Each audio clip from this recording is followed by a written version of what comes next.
Thad has been terrific. He's had a couple games where I thought he was a little sluggish at the start, but I mean, I couldn't have asked for more from Thad. He's rebounding better, he's running the floor better, all the things we've asked him to do. We talked about we've got to start rewarding our big guys like we did in the preseason. We really did a good job of, on the weak side, ducking in, getting the ball inside.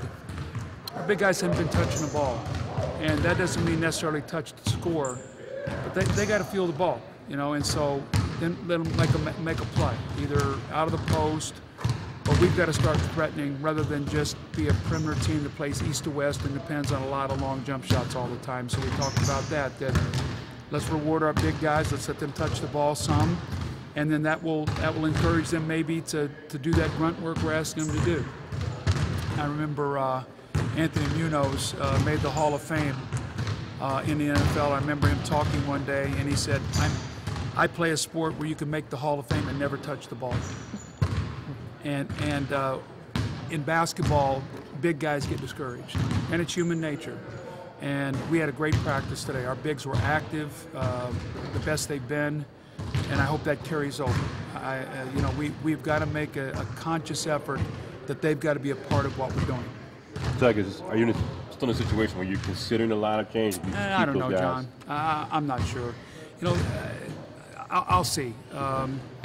Kwame had a great practice today. Lavoie had a great practice today.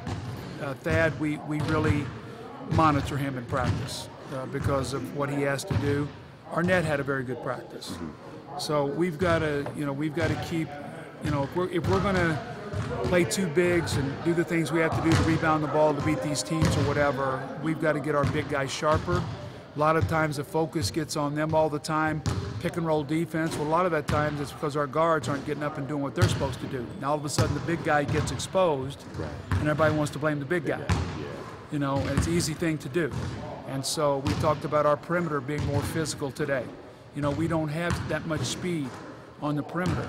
We've got, you know, bigger guys. We've got to get in, and we've got to do what people do with us. We've got to get our bodies on people, make it tougher for them to catch the ball, tougher for them to run their offense, maybe push them out a foot or 2 feet on the floor a little bit more. So our bigs, you know, I think are going to respond very well to today. I felt really good about it. I felt a new energy in them. Is there a correlation between the energy and the rebounding, do you see, Doug, or is that just because you're not that big? I mean, because a lot of people say energy is just, rebounding is just wanting to. Well, you know, I mean, you play Cleveland. I mean, they're relentless. I mean, you know, they're relentless. I mean, you know, Tristan Thompson and Varejao, those guys, and they have physical wings. And you know what? I'm not going to put a lot of stock into the game the other night. I mean, we really wanted to win that game, so Cleveland had 3 days. I mean, Pargo was chomping at the bit to start and play. I mean, the guy, 28 points, an incredible game. Our guys were a little tired, there's no question about it. But the one thing we can't do is we have 22 back-to-backs this year. And so we can't use that as an excuse to where we're tired. That's where we have to be mentally tougher. And that's another thing we talked about, just the mental toughness that it comes every single night. And what great players have to do every single night to play at the level they play at. And that's we've got to get better at that, Bob.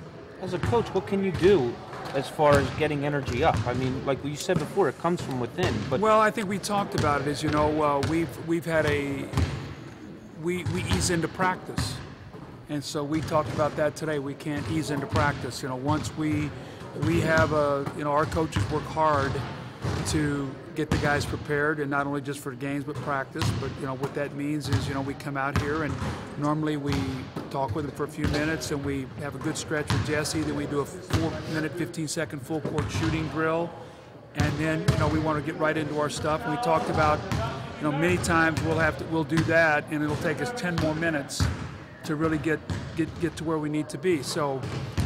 Every player is a little different, you know, how they prepare themselves. But from our standpoint, you know, it starts with game day shoot-around, and then when we get to the arena, you know, when we do our pregame stuff, how we get out and warm up, and then how we get into the game. So all those things, obviously, we've got to get better at. So that energy will come from your defensiveness. You talked about energy earlier. Will that have to come from your defense? I just think it just comes from just, you watch you guys warm up and you get a sweat. You really get yourself going. Get ready to, you can just tell. I mean, Jay Rich is one of those guys. When you look at him, you know he's ready to start the game. I mean, he's soaking wet with sweat, and I just think, sometimes. It used to be my bugaboo about the third quarter in the NBA. I always felt like guys didn't warm up coming out of halftime like they did to start games.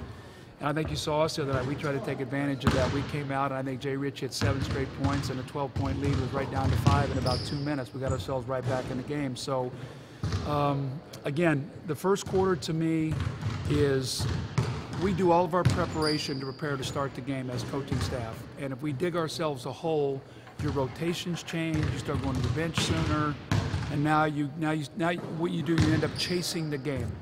To me, like what I would compare that to is oversleeping by 30 minutes and waking up and never getting that 30 minutes back because you're trying to chase it all day in your workday.